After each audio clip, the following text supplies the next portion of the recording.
What's going on, everybody, and welcome back to Comic Breakdown. In this video, we're going to be jumping into Daredevil, the relaunch with issue number 2. Coming out of the era of Devil's Reign, the world believes that Matt Murdock is dead. This leaves him to be Daredevil all of the time. And so with him and Elektra planning to go rebuild the fist up, this way they can finally, once and for all, take down the Hand. Before they decide to leave the city, Daredevil goes to have a conversation with Kristen. He wanted to reveal his true feelings to her, but also to say goodbye. This was quickly interrupted by an old friend known as Goldie. Robert Goldman, an old college friend, also the current assistant district attorney. He has come to Daredevil letting him know, I know you are Matt Murdock, and I am also your guardian angel. This is when the train that Kristen was on explodes. Now, make sure you guys have subscribed to the channel, you have liked this video, and with that being said, let's dive into this breakdown. Alright guys, so as we jump into issue number 2, we are picking up right there at the train station, and Goldie is beginning to really explain his ability, at least to a certain degree that he understands it. His name being Goldie seems more of a coincidence than anything else because his name is Goldman, but as Daredevil gazes upon him, Goldie is in fact glowing gold, trying to go on about how he is Daredevil Matt Murdock's guardian angel, that these powers they manifested at an early age. And he believes that there is some kind of voice inside of his mind. A voice that speaks to him and tells him to do specific things. What he is insinuating to Matt Murdock is that he is the one responsible for causing this train to crash. The idea is that when Goldie does one small thing, say he turns somebody's clock back by 5 minutes, the voice had told him to do such things. And in doing so, in the near future, something drastic happens. As Goldie goes on, we learn that this is not the first time that he has interfered in Matt Murdock's life. There have been many things that he has done to ensure he becomes this city's savior. Of course, Daredevil, he can't think about this right now. The truth of the matter, Kristen's train just crashed. That is the only thing he can think about, and Goldie killed her. Not knowing how, not knowing why. Hearing a sound, this is when a train comes careening at him. So many innocent lives are getting taken, people are being injured. This is absolute chaos. As Daredevil goes to rescue as many people as he can from all of this carnage. All of the smoke that is surrounding him, it really is dampening all of his senses. With all of this noise, all of this movement, you could say that Daredevil is in almost weakened state, his senses being overloaded but also dampened at the same time. In his effort to rescue the driver of this train, he finds himself pinned under a giant concrete block. This is when Goldie shows up again, very calm, very casually, letting him know that he doesn't know how his powers work. The only thing he truly does know is that what he does is for the greater good. And though he may have killed people, he probably is going to kill more people. The truth is, the only thing he actually did was bump into a guy a week ago. We saw that in the last issue, as he was hurrying his way into the library. In that library, he ended up using the computers to learn how to build a bomb. And on this day, this is the day that he decided he was going to detonate it. And now that Kristen has died, he believes that this is going to cause a ripple effect. One that will reforge Matt Murdock into an even greater hero. And from that, he will save countless numbers of lives. In the eyes of Goldie, a few lives being sacrificed for the greater good of humanity, it is well worth it. It is such a small price to pay to have such a great hero. But Goldie knowing even back in the day, Matt Murdock had always been a hero. He was just a hero waiting to be born. When they had met for the first time attending school at Columbia, Goldie had already had these powers for years. At that time, they were really more an itch in his brain, a voice that urged him to do very small things, very subtle things. And those things grew into greater goods. But then he met Matt Murdock, already a good man on the cusp of being a great one. That is when the voice sang. It sang a song of angels and demons. And Goldie knew this is the one that he had been waiting for, that he was put here for Matt Murdock. His purpose laid before him. He was the hidden disciple, the disciple to the book of Matthew Murdock. Now, of course, Daredevil, he has no idea what Goldie is talking about. Not really sure what's going on, not sure if he's mentally ill, what's happening to him. But one thing he does want to do is help his friend. As Goldie continues on, letting him know that you learn so much from mistakes, this makes for greater successes. The strongest steel is forged in the hottest of fires. This is what he has done for Matt ever since that one faithful day on campus, the day that Elektra and her father had been taken prisoner. At that time, Matt Murdock, he hadn't put on the persona of Daredevil just yet, but that never stopped him from going out and helping those that needed it. Making his way inside the campus building, he is quickly able to dispatch most of the guards. As he gets inside, this is where we see Elektra tied up, being someone that could have very easily ended this all of this time. She chose not to. The truth is, this was Elektra testing him, trying to see if he would be good for the hand. But even Goldie, all the way back then, he knew the two of them, they would be the death of one another. And so while Daredevil and Elektra, they are up in this building, they are battling all of the goons. Down on the ground, somebody hollers, "They are killing hostages." This is when a trigger-happy police officer, he starts unloading into the building. This is the day that Elektra's father had died. The person that hollered, "They're killing the hostages," it had been Goldie, the voice inside of his head telling him to do so. Not really understanding it at the time, he understood that this would eventually unfold into something much greater. That single moment in time, it changed both Elektra and Daredevil. Before Goldie can tell us any more information, we have some civilians coming in, seeing Daredevil trapped, and seeing Goldie being very suspicious. As Goldie just saunters off, the people go and they help Daredevil get back on his feet, knowing that he is not going to be able to let Goldie get away, that he is going to have to answer for everything that just transpired. Right now, Matt's ribs, they are done for. Luckily, he has no internal bleeding, still having Goldie in his radar. This is what brings him to an under construction heaven. Getting up to Goldie, he goes on to let us know that he wasn't sure the voices were going to keep Matt Murdock alive, especially considering how reckless he is. Knowing that the construction crews are going to be showing up, all of the construction work, it throws off Daredevil's senses. Too much going on, too much noise. But Goldie goes on to tell us that he is not here to hurt Matt Murdock, saying that God simply isn't done with them yet. But at this point, Daredevil is already fed up with Goldie, fed up with these games, fed up with everything going on. He wants some answers. Catching up to him, Daredevil starts laying down some haymakers, trying to figure out what Goldie wants from him and why he killed Kristen. The truth is, he doesn't know why. He simply does what he knows should be done. That train exploding today, it will make him a better hero. Will make him a hero reborn. This is when Goldie, he goes on to tell us that there has been a lot that he has been involved in, to include leaking his name to the FBI.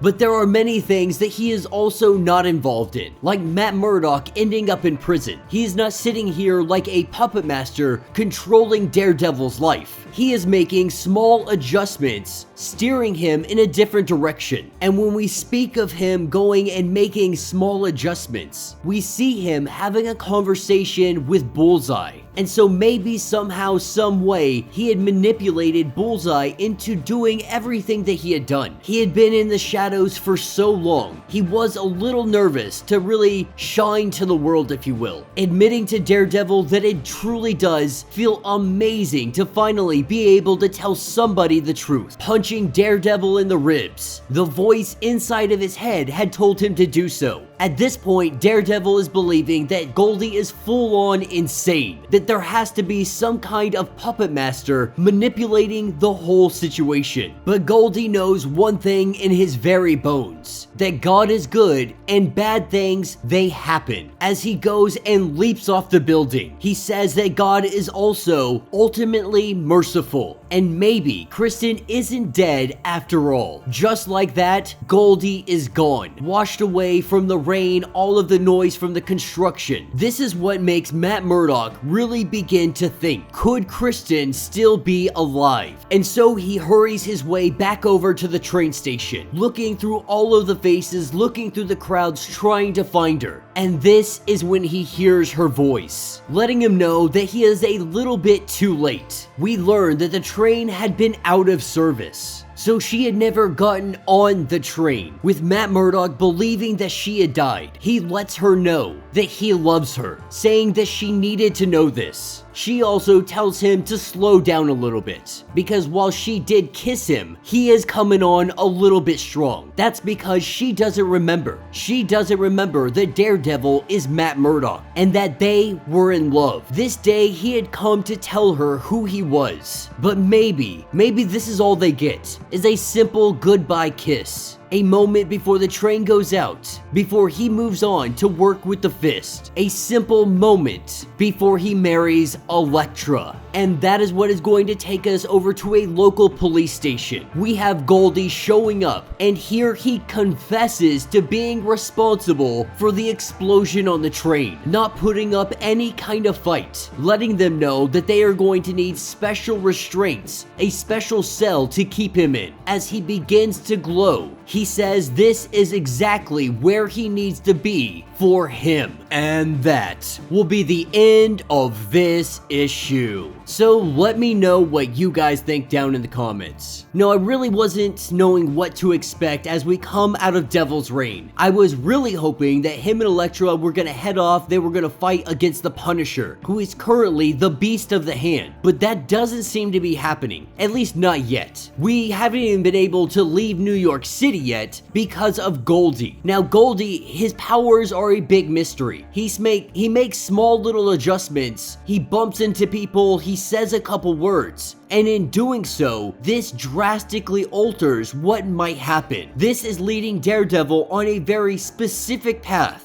It's not saying that free will has been taken away entirely, but if not for these nudges, what path would Daredevil be on today? What path would Elektra be on today? This has always been a very fun idea that I have enjoyed speculating about. Now, many of you may not have watched it, but there is a movie called Stranger Than Fiction. It is starring Will Ferrell, and it is absolutely phenomenal. The premise of this story is that Will Ferrell's life is being narrated. The narration, it talks about the idea of an alarm clock being broken. The power goes out and it ends up 1 minute behind. And because of that, because of these small little details, it all amounts to a bus driver eventually running into somebody. The plot behind it is that one simple thing, something as small as moving a clock back by 1 minute, it has the potential to really drastically change the future that might have been. The idea that every decision we make changes the course of our lives. The question is, who is this God that is speaking to Goldie? Or is Goldie just absolutely insane to begin with? I am very interested to see what direction this is going to be heading next. But let me know your thoughts, let me know your theories. If you would like to get caught up on everything going on with this series, be sure to check out the link in my description as well as the top of this video. It is going to get you caught up on everything that is going on with Daredevil. Now, if you would like to support the channel, you can always do so by hitting the super thanks button. This button will let you donate directly to the channel, and every little bit helps us out. Now, if you can't do that, do me a favor, hit that sub button, hit that notification bell, make sure you like this video, and with that being said, until the next breakdown.